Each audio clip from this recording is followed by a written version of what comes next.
il n'y en aura plus du tout à la rentrée de juin. Il y a plus de 2-3 ans.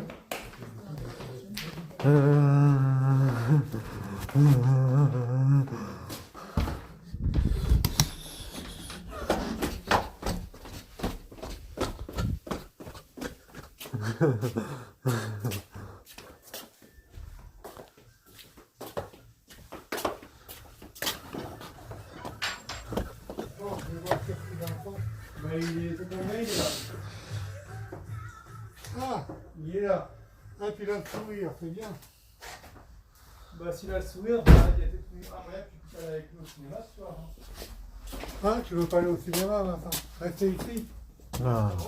Tiens, on va acheter un Carrefour. Non, faut attendre l'été prochain. Acheter.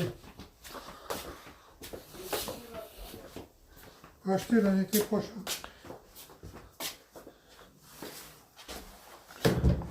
Il n'y a rien là.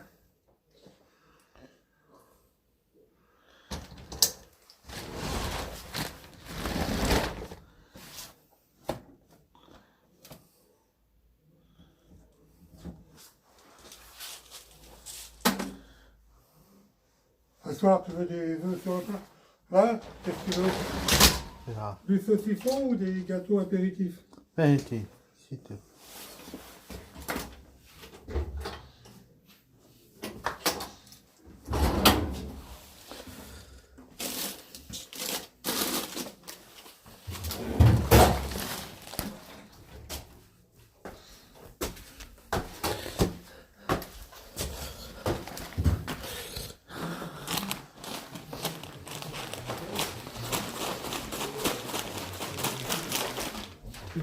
Qui ont le plaisir d'enseigner, qui ont d'ailleurs aller à l'école comme les élèves. L'enquête Palus 2018 montre d'ailleurs que la grande majorité des professeurs sont heureux d'enseigner. On a donc une base saine et solide. En réalité, il y a évidemment une passion d'enseigner intacte dans notre pays. Mais il y a aussi des inquiétudes sur les conditions d'exercice du métier et nous devons impérativement y répondre. Les changements nécessaires ne se réalisent pas d'un claquement de doigts.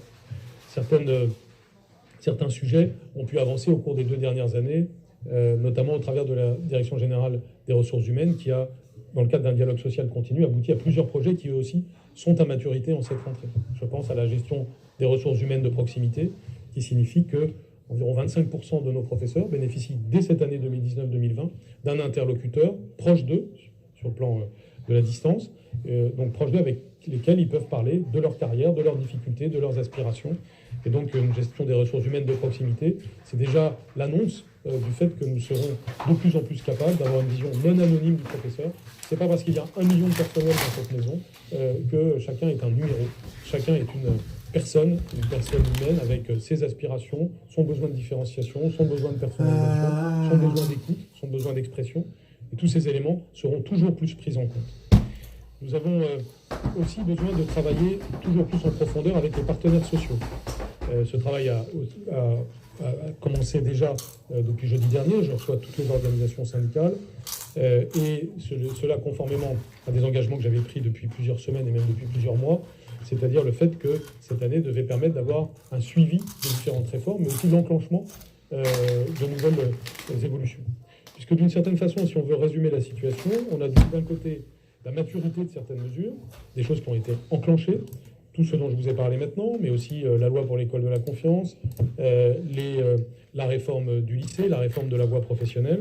Tout ceci donc nécessite un suivi, mais il y a aussi tous les enclenchements nécessaires pour le futur, et je pense particulièrement à la politique des ressources humaines, sujet qui est évidemment le sujet premier pour les organisations syndicales. J'ai donc proposé aux organisations syndicales 2 grands paquets de discussions, un qui a trait au comité de suivi sur les réformes et un autre sur les évolutions en matière de retraite et de rémunération. Sur le premier point, vous avez donc un comité de suivi sur la réforme des lycées. Ce comité de suivi est présidé par Marie-Pierre Louis et Pierre Mathieu. Ce comité de suivi permettra d'échanger, de dialoguer, d'apporter des réponses et le cas échéant des aménagements dans la mise en œuvre de la réforme du lycée pour tenir compte des premières applications sur le terrain de la réforme. Cette réforme fait aussi évidemment partie des très grands changements de cette rentrée. Je voudrais remercier tous ceux qui l'ont rendu possible, c'est-à-dire l'ensemble des cadres, des chefs d'établissement, des professeurs, et tous ceux qui cet été aussi ont travaillé pour que la rentrée soit réussie. Vous savez, on parle toujours d'une rentrée techniquement réussie, donc on pourra dire ça dans une dizaine de jours, lorsqu'on a réussi à affecter les professeurs au bon endroit. Mais en réalité, cette rentrée, elle est techniquement réussie à plus d'un titre, je l'espère, et je le pense, avec les éléments que nous avons. C'est notamment l'enjeu des emplois du temps, les emplois du temps dans les lycées, dans le cadre de la nouvelle réforme. Il y a l'enjeu des AESH dont je parlais tout à l'heure, et plus généralement, l'enjeu tout simplement d'être prêt sur tous les sujets. Le professionnalisme de cette maison se voit dans des circonstances comme celle-ci. Nous avons une réforme qui a été mûrie, qui a été élaborée, qui maintenant est prête, et qui maintenant doit se piloter en fonction d'évaluations de terrain. En cette rentrée 2019 se met aussi en place le nouveau lycée professionnel. Et donc là aussi, il y aura un comité de suivi de la voie professionnelle, avec cette fois-ci présidé par Marc Foucault, qui a joué un rôle important dans les étapes précédentes, notamment sur les projets de campus professionnels qui vont devenir une réalité au cours des prochaines semaines. Et il y a un certain nombre de réalités pédagogiques nouvelles de la voie professionnelle. Je pense à l'augmentation du nombre de cours en demi-groupe qui va offrir un meilleur encadrement aux élèves, au développement de la co-intervention, au développement de la notion de chef-d'œuvre pour chaque élève de la voie pro. Tous ces sujets nouveaux liés à la voie pro doivent être suivis. Je rappelle que sur la voie pro, nous avions là aussi un dialogue social déjà assez approfondi avec certains syndicats d'ailleurs qui avaient pu participer à certains points qu'ils approuvaient de la réforme. Et nous allons évidemment aller de l'avant pour la suite de cette réforme de la voie pro. Nous avons en cette rentrée aussi, donc au travers des deux réformes de la voie pro et de la voie générale et technologique, évidemment des innovations qui sont au service des élèves, même si je le mets là sous l'angle des professeurs. Si vous regardez le tableau de la page 59, vous voyez notamment des éléments que nous avons commencé à donner au début de l'été, c'est-à-dire les choix des élèves en matière d'enseignement de spécialité. Ce qui vous permet de voir que les élèves se sont saisis pleinement des opportunités de la réforme du lycée. Le chiffre le plus emblématique, c'est le fait que 26% des élèves ont choisi d'associer mathématiques, sciences physiques et SVT, donc l'équivalent de l'ancienne série S. Et comme vous le savez, c'était un peu plus de 50% des élèves qui autrefois avaient choisi la série S. Donc tous ceux qui affirmeraient qu'on a eu la reconduction des séries à l'identique, ce tableau permet d'apporter un démenti précis. Mais le point intéressant, c'est évidemment la diversité des combinaisons. Liberté nouvelle pour les lycéens, possibilité de choix. Je vous rappelle que c'est un des éléments clés de la philosophie de la réforme. Ils choisissent davantage, ils peuvent donc approfondir davantage et ils peuvent aussi se préparer davantage aux réussites que l'on veut pour eux après le baccalauréat.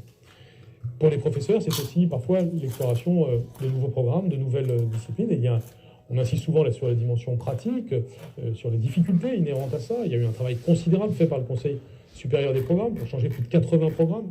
Mais insistons aussi sur le bonheur qu'il y a à avoir des savoirs actualisés, à avoir des nouvelles disciplines comme informatique, comme sciences informatiques et numériques, qui est une nouvelle discipline de cette rentrée.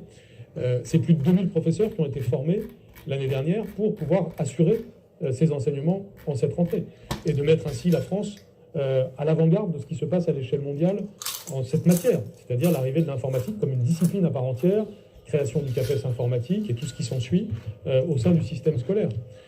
On pourra toujours insister sur les difficultés pratiques X, Y et Z, mais ces difficultés ne doivent pas nous faire oublier le point fondamental. Et le point fondamental, c'est des élèves qui ont choisi une matière qui leur plaît, qui les prépare au futur, et avec des professeurs qui ont du bonheur à se former à cette discipline et à aller aussi de l'avant vers le futur. Et je pourrais donner l'exemple d'autres enseignements de spécialité.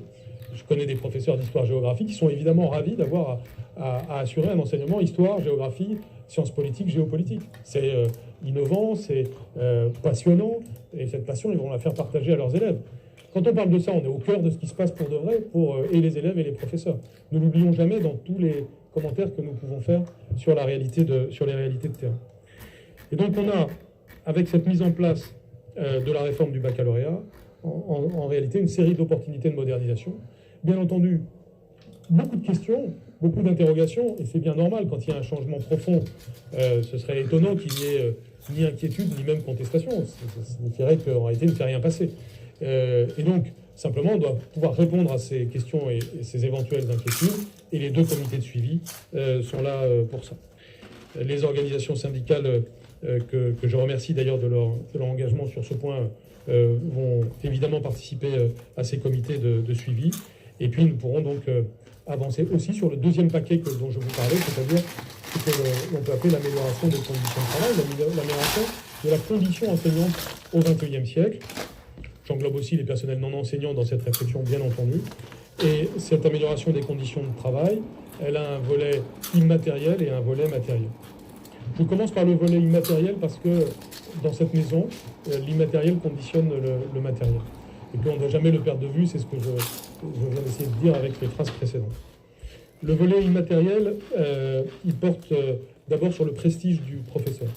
Tout ce que nous allons dire sur le sujet est conditionné par la vision qu'on a du professeur au XXIe siècle. Et la vision que je veux partager, c'est une vision très optimiste. C'est une vision qui assume le fait que nous changeons de civilisation. Nous sommes en train d'entrer dans une civilisation ultra-technologique. Cette civilisation comporte ses opportunités et ses risques, ses chances pour nos enfants et en même temps ses risques, les risques de standardisation, les risques de déshumanisation. Et face à ce risque de déshumanisation, l'antidote de premier plan, c'est le professeur. L'être humain fondamental au cœur de la formation de nos enfants. Et donc ce professeur, non seulement il ne va pas diminuer, voire diminuer sa place au XXIe siècle, mais il va être au contraire de plus en plus central. On va retrouver ce que l'on a eu à certaines périodes de notre histoire, notamment sous la Troisième République, c'est-à-dire professeur central pour les défis de notre société. Les défis ont changé, mais le professeur est de nouveau central. Et c'est vraiment la vision que j'ai du professeur, une vision que j'ai envie de partager avec l'ensemble de la société française, parce que ce que nous en pensons les uns et les autres, tous les Français, ça a évidemment un impact. Notre manière de parler du professeur, notre manière de respecter le professeur est essentielle. Et donc, ce prestige du professeur est à la base de tout. Et ce rôle du professeur est à la base de tout, parce que ça fait aussi évoluer la pédagogie, ça fait évoluer les manières d'être organisées, ça fait évoluer la personnalisation du parcours du professeur. Et puis, ça passe par des aspects très concrets, ce volet immatériel. C'est par exemple la protection des personnels. Cette protection des personnels, elle est, je le signale au passage, au cœur de l'article 1 de la loi pour l'école de la confiance, dans la deuxième phrase dont on ne parle jamais, et qui pourtant est la plus importante, c'est-à-dire le respect dû à chaque professeur. Et donc, quand l'autorité d'un professeur est remise en cause, d'une certaine façon, c'est toute la République qui est attaquée. Et de ce point de vue-là, nous avions l'année dernière, au cours de l'année 2018-2019, bien dit que nous travaillerions pour la rentrée 2019 sur la sécurité en tant que droit fondamental qui est à la base même de notre contrat social. Nous sommes à Paris et nous avons pu retracer l'histoire de leur famille grâce à myheritage.fr. J'ai toujours voulu savoir. Monsieur, je vous ai vu hier au marché, ça fait trop. Ah. Et moi, je vous ai vu au volant de votre voiture. Au milieu scolaire, Ça fait auprès de bizarre. chaque inspecteur d'académie, afin que les directeurs d'école, les chefs d'établissement aient un interlocuteur dans chaque département. Et puis, nous simplifions les procédures disciplinaires. Elles sont renforcées. T'écoutes là, hein? Là aussi, Quelle est ton excuse on cette renvoie à fois-ci pour page ton retard? 88 du dossier Non, de mais pas presse, vraiment. avec Tu n'en as une série de pas. mesures comme Ah, par ça exemple m'étonne le de toi, raccourcissement Clara. du délai du conseil de discipline. Mais Aussi, je une retourne mesure la question. plus nouvelle Qu'est-ce qui est que le très retard? important à mes yeux. Ah, qui mais d'ailleurs c'était une question de philosophie, rassemblé avec ça. tout ce que nous pourrons dire sur l'évaluation des objectifs, c'est un annuel.